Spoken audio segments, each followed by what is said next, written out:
Muy bien, hablaremos de un señor llamado Jaime Coeur, tesorero real del Estado francés. Así que nos vamos a ubicar en Francia. El rey Carlos VII estaba casado con María de Anjou y tenían un hijo que luego sería Luis XI. Ya contamos hace poquito tiempo aquí que Carlitos VII, que era por otra parte el rey de Juana de Arco, sí, era Carlos VII el rey de Juana de Arco, el rey aquel ante quien Juana de Arco protagonizó la siguiente anécdota. Parece que habían oído decir que Juana de Arco alardeaba de reconocer a las personas y de tener, vaya a saber qué clase de percepción. Entonces a Carlos se le ocurrió lo siguiente: Juana de Arco iba a ser traída a su presencia por primera vez. Y entonces él se disfrazó de Pichi. Él, que era rey, se disfrazó de Pichi y se instaló en un lugar de porquería, en un lugar de ninguna preeminencia en la corte, y vestido así medio atorrate. Y en el lugar del rey puso a un Pichi, ahí sentado en el trono con el bastón, y cayó Juana de Arco, y en vez de seguir la alfombra agarró derecho para donde estaba el verdadero Carlos VII y lo saludó con su majestad, qué sé yo. Eso cuenta.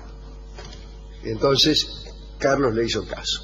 Bueno, este Carlos tenía un amante de quien hablamos hace poquito aquí.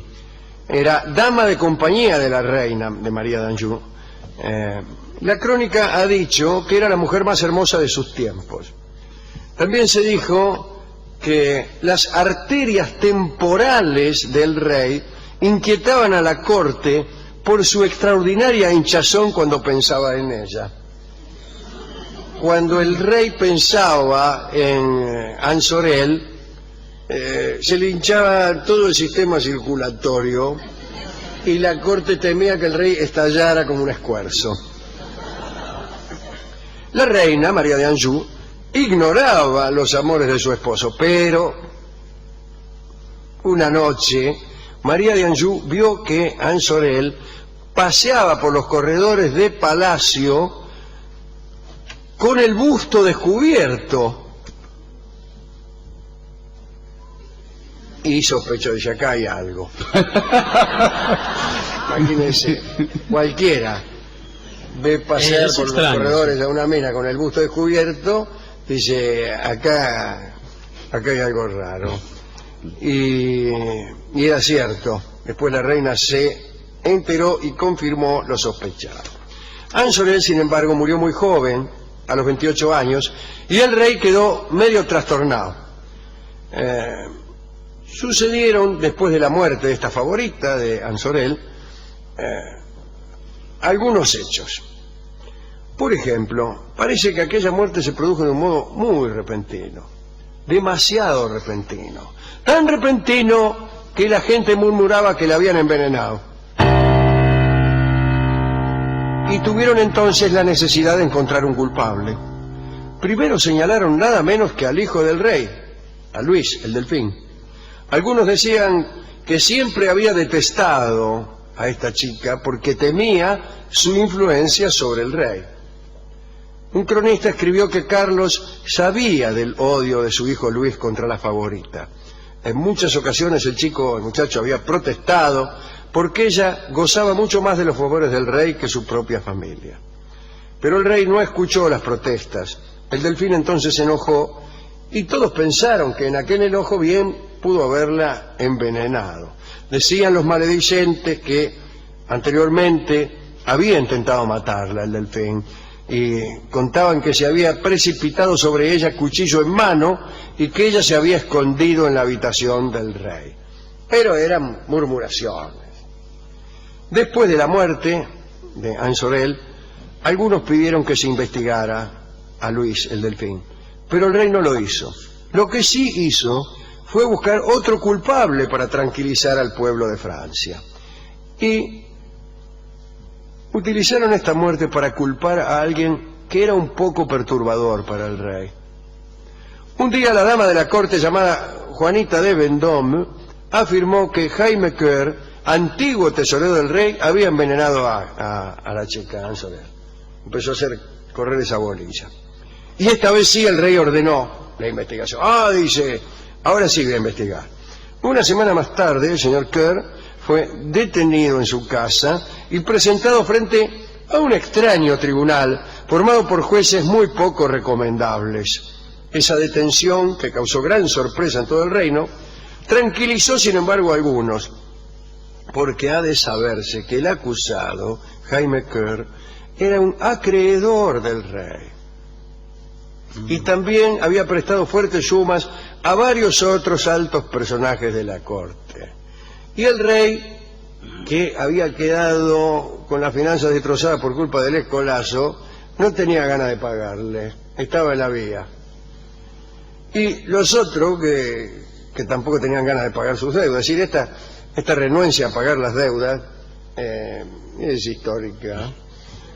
Y entonces dijeron, qué fenómeno si fuera este el culpable, ¿no es cierto? Le debemos guita, tranquilizamos a la gente que está buscando un culpable y de paso nos tranquilizamos nosotros que no tenemos con qué pagarle y nos quedamos liberados de la deuda.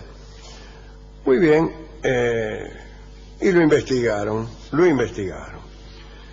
Esta costumbre de hacer cosas como la que acabo de describir, a saber, ejecutar a los acreedores por crímenes que no habían cometido, perjudicó a muchos judíos por su tendencia a ser banqueros y ganarse deudores muy poderosos. Estos deudores poderosos solían fomentar un antisemitismo que era muy conveniente para sus intereses. Muy bien, se celebró el proceso. Empezaron por la acusación contra Jaime Coeur. Pero las pruebas aportadas por la chica esta Juanita de Vendôme, que era la primera que había abierto la boca, eran inconsistentes. Pero ya que lo tenían ahí, los jueces decidieron acusar a Jaime de cualquier cosa. Todos los que estaban interesados porque le debían algo, se presentaron a acusarlo.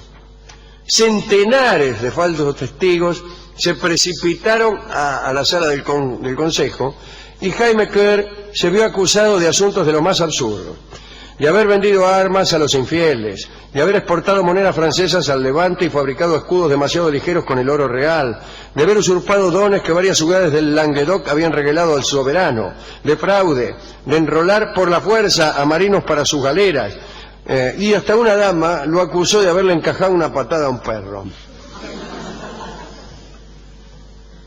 Los jueces al final lo condenaron por malversación de fondos, pero para no dar al pueblo la sensación de que era inocente del asunto de la favorita, ¿no?, de haber matado a Anne Sorel, declararon con perfidia que preferían condenarlo por fraudes para no impresionar al rey con un envenenamiento que daban por seguro.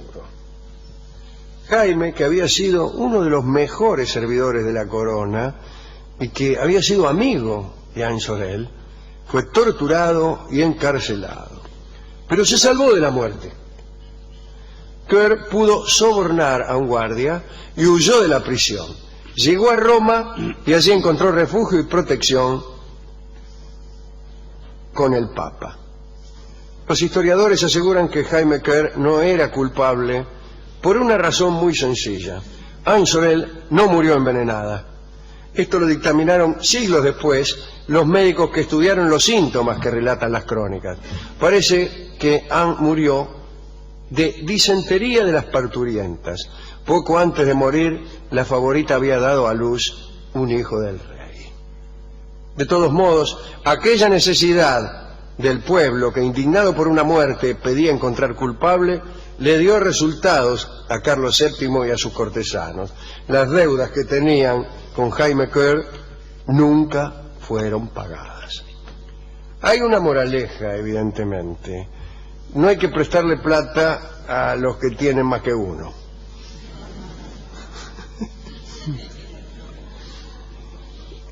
Y segunda moraleja podría ser tratar de no pasearse con el busto al descubierto bueno, señor, por el palacio. Está bien, ¿no? Yo le dedicaría esto a todos los que son mal juzgados. Son juzgados simplemente por el ansia irrefrenable de encontrar un culpable y una culpa. O también por aquellos que son mal juzgados por el ansia de liberarse de deudas. Hemos ido a la discoteca. No hay nada de esto. El discotecario dice, no, si debe haber sido él. Dice, para mí fue él. Si usted no me lo saca de la cabeza, fue él y fue él. Se suma. ¿Por qué? Le pregunté, piensa que... No, porque sí, dijo. El discotecario tampoco es un Claro. tipo muy... No, vio cómo es. No, no es hay. lo peor que hay. Y al final me dio un disco, un tanguito que se llama En la Vía, diciendo que es como estaba el rey Carlos VII por culpa del juego en el momento en que... ¿La letra habla de eso? La letra habla de eso y no habla de eso. Algunas palabras como de, entre, cabe, con, podrían aplicarse a este caso que acabamos de relatar, pero la mayoría no. De todos modos vamos a escucharlo. Se trata del tango En la Vía, interpretado por don Edmundo Rivero. Adelante, por favor.